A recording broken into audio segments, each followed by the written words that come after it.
Hi, my name is Vickie Fairchild. I'm with my sister Selma.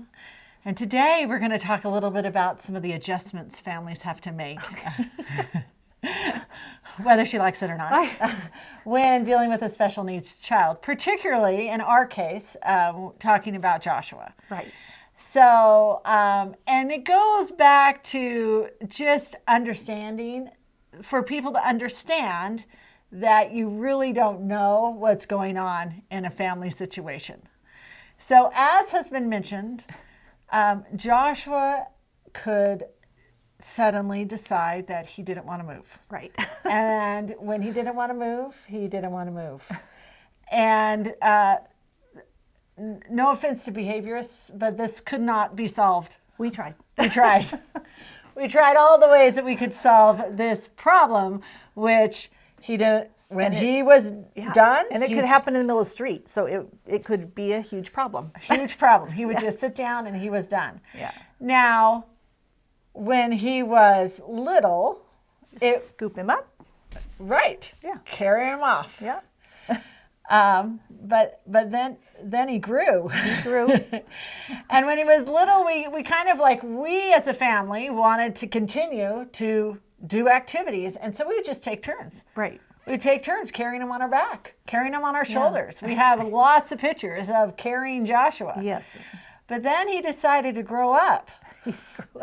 And no one told him that he could no longer ride on people's backs. Well, he did. I'm gonna let you take over because okay. you've gotta explain this. Well, as his mom, he did go out. I did carry him on my back until he passed away, because I had to learn to scoop him up, no matter what position he ended up in, and no matter how angry or whatever he was going through or seizure, and either usually scoop him on my back, because that was easier than holding him this way.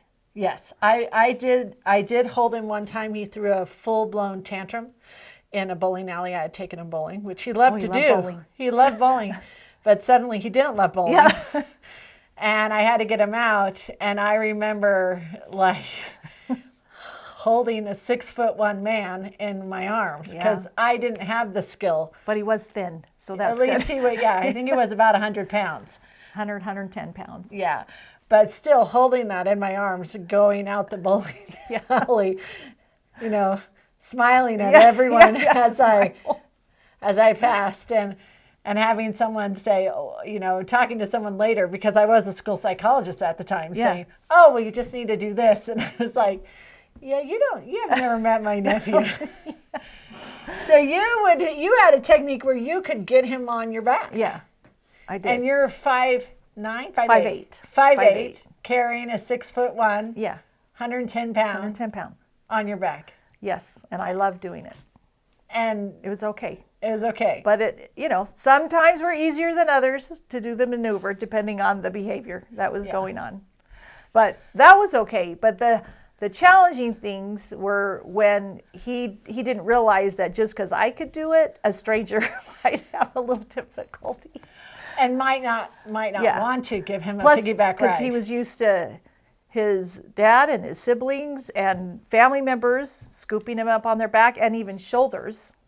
I don't know how you guys did the shoulders, especially as he got the I taller couldn't do uncles, the shoulders. Yeah, I did the shoulders when he was younger, but so he just didn't realize how big he was, how tall he was. Yeah. So we had smaller family members, or Debbie. He would try to get on Debbie's back. And actually, she let him. She tried, but we would help her.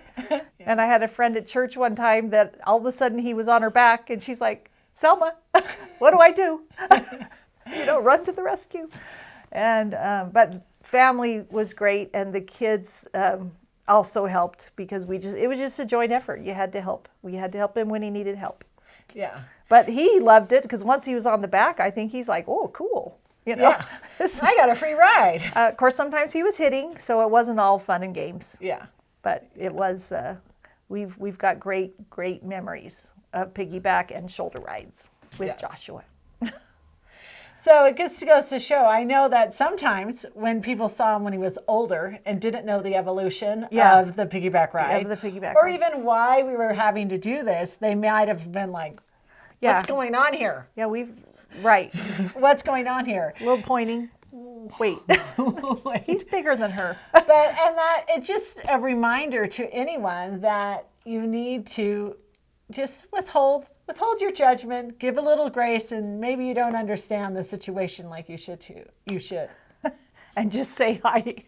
Just say hi and give a high five. Yeah, and you'll be fine. That will solve all problems. Yeah.